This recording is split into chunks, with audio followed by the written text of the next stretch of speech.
Hey guys, Technomentary here with the video for you guys. Today I'm going to be sharing the top 10 features that you need to know about iOS 14. In this video, we made it simple for you guys where we discuss the top 10 features that make iOS 14 awesome and why, if you're looking to download it, why you would want to download it. So in this video, we're going to go over those top 10 features for iOS 14. Also, if you guys are new to our channel, we do a lot of tech news, reviews, and giveaways, so make sure to hit that subscribe button. Also, if you guys are looking to score a cheap iPhone that you're looking to buy, check out the link that we'll include in the description section as well. As you can see here, I have updated this iPhone XS to iOS 14, and we're going to do a lot more videos on all the supported devices. So the iOS 14 is supported on the iPhone 6s and above. If you have anything lower than that, unfortunately you won't be able to download. It's about 3 gig worth of download, but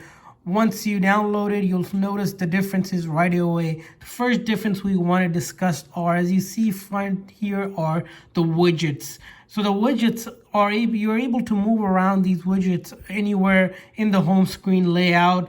They move around, they have different size and shapes, and they also are smart widget in terms of, as you can see, this is the weather widget. We also have a calendar widget, and you can add more widget if you want by simply clicking here and then hitting the edit button, and then you're able to select the different widgets available. Also, you're able to stack the widget whenever you move around, just like you can with any of the icons that you have. So this was a big rumor feature, and it is here evident on the iOS 14. Next big feature that's been rumored is this concept of app drawers or app library. As you can see, all the apps have been categorized in their different categories here.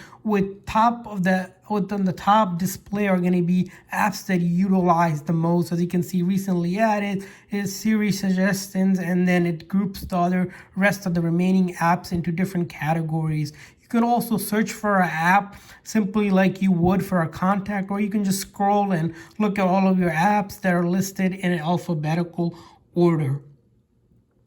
Next update change in iOS 14 is the control center. In the control center, 2 new toggle has been added. One is the bedtime one, which if you click here, if you have it set up, it will have that going on for you. And the other one is this sound recognition. What sound recognition is that if you can hear certain sounds because of the frequency, your iPhone will alert you if you select the sound that you want to be alerted on, and you can customize this to your liking as well. Next feature that we want to discuss is another really awesome feature, and it's going to be available if you watch a lot of video streaming, if you're on Netflix, YouTube, and such, is this whole concept of allowing picture-in-picture mode, which we'll kind of show you guys in a bit. But currently, YouTube is actually blocking iOS 14 picture-to-picture mode on its app. But if you go to picture-to-picture and open up any video on a website, what you'll be able to do is actually click on this button here. And as you can see right now, we have this pop-up here, which in the previous iOS, it would not play that video, and we saw that video was able to play here. We're able to move around and then also multitask by, making calls or going somewhere else, where in the past you weren't able to do that. So this is pretty neat. You can do things like push it around like you would when in the YouTube app. Hopefully YouTube kind of recognizes it important, and it allows you to do that on its app, which I'm sure it will. So that's a big feature, the picture-to-picture one. Additionally, along the picture-to-picture one is this new one around FaceTime. We don't have FaceTime set up here, but what will happen is, in the past, if you were to minimize the FaceTime app or moved away, your FaceTime would be paused. But with the new update, even if you minimize the app and look at other app, your camera is still going to be functional for both parties to see. So that's something, could be good, could be bad, depending on how you see it, but it will keep on rolling your camera if you even exit out of the app if you are doing something else and you're on a FaceTime call, video call especially. The next update is, as with all iOS update, is the update to Siri. So if we click on to activate Siri here, you'll notice this cool assistant looking pop-up that happens at the bottom with a lot of more animation, and it doesn't fill up the screen. So with every update, Apple tries to make its voice assistant more smarter. So Siri is rumored to be much smarter, and you're able to call in commands and it will pop up here and not take up the whole screen. So we're gonna do one of that right now. Siri, what's the basketball scores today?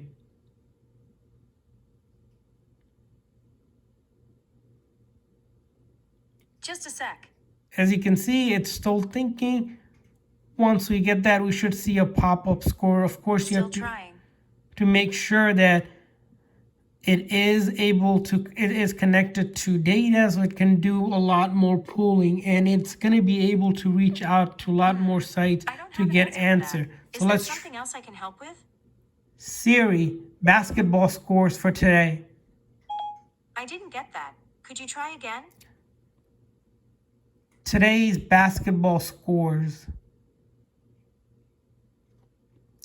Hey Siri, let's try this one more time. Hey Siri, today's basketball scores. The Nuggets lost a close one to the Lakers. As you can see, you were able to see this and then pull it down and take a look at scores such as the basketball one that I just invoked. And it doesn't take up the whole screen because you're able to navigate and do other things as well. Talking about that is this other feature where we're not able to demo here is that if you're getting an incoming call, it's going to be a notification just like text now. If you're on the phone, it doesn't take up the whole screen. Fortunately, we can't demo this for you guys here because we don't have someone calling in, but you'll see this update in some of the other features. We can possibly see if there's a picture around this. We don't have that, but as we were mentioning here is this whole concept of kind of not interrupting whatever your productivity tool you are doing on your phone. Moving on to the next feature update that you want to know about is this whole new Translate app, built-in app that comes with it. Allows you to say a language and it will try to determine the language and then translate it for you in English or any other language you select. So for example, if we hit microphone here and say hola, iPhone 5s, hello. Hola. Hello. As you can see, I said hola in Spanish and it was able to translate it. Pretty cool thing if you use this phone and if you travel a lot and want translation. Of course, it is their built-in translation. Not sure how it will be, but it will definitely be really useful to activate that. Moving on to the next update for you guys is this more robust browsing experience where if you click on open up Safari, you'll notice this kind of privacy report that tells you that some of the tracking that's being happened whenever you browse through the internet. As you can see right now here, it's telling you how much around privacy, how much tracking website are doing on it, and if you go on to it, what websites are being tracked. So if you're really concerned about your privacy, it's something you'll definitely want to check out. And then moving on to our next update for you guys is with all iOS update, you'll notice that Apple likes to work on its texting feature. As you know, if you use iPhone, iMessage is the most iconic features of iPhones, hence why a lot of folks get iPhone. But now you'll notice if you go to some of the emojis here, you're going to notice more updates around it. But the most cool feature around that messaging is being able to kind of search for emojis. Now if you search for some emojis here and you don't want to scroll and look for example, if I search up clown, it'll bring up the clown one instead of trying to navigate and find a specific one for your like. You can now search it, which makes it pretty cool. The other feature around texting where we don't have it here is that you're going to be able to now pin your top messages up top here. You'll notice that if you guys use it, It's going to be smaller icons of the people, and then the message will be at the bottom. Finally, another update to the message that's pretty big is that whenever you are on a group chat or a group message, what you'll notice here is we'll show you guys what I mean is that you're going to be able to reply to specific messages. As you can see here, when you have a bunch of people, sometimes it can be very crowded and you want to respond to a specific question or someone asking something, you can select that just like with Messenger app. It's pretty cool. Now you're able to reply to that exact message. And then the last and the biggest kind of feature update that we want to show you guys is this whole concept of being able to back tap. In the past, you weren't able to do this, but now they allow you to be able to tap the back of the phone, which we're going to be able to show you guys in this.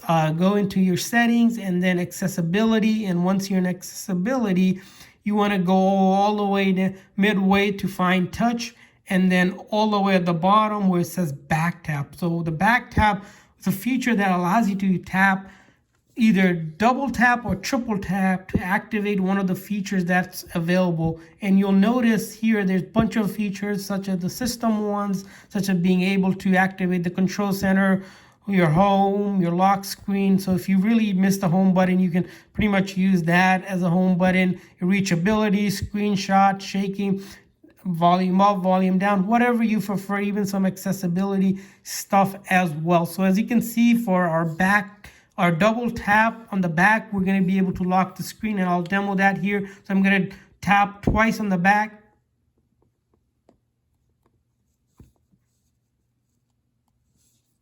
So as you can see, I double tap on the back here and it is able to lock the screen. So you're going to want to do it so that it picks up the tap.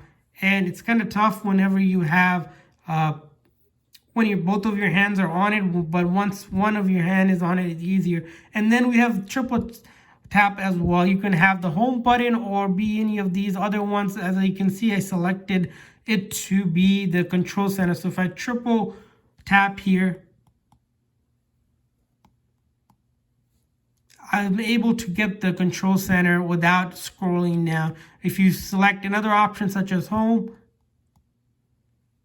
I'm able to get to the home screen. As you can see, it works pretty flawlessly here. If we do screenshot, it took a screenshot here. So this is one of the bigger ones that I find really cool because it's the first time Apple is making you be able to interact with the phone's back tap as well. So something that you guys want to look into. So these are the top 10 features of iOS 14 that we wanted to show you guys. If you guys have another feature that you want to, that we missed and you think that is pretty cool with iOS 14, make sure to leave it in the comment section to share it with everyone. And hopefully this video was helpful for you guys. If this video was helpful, please give it a thumbs up and hit that subscribe button. See you guys next time.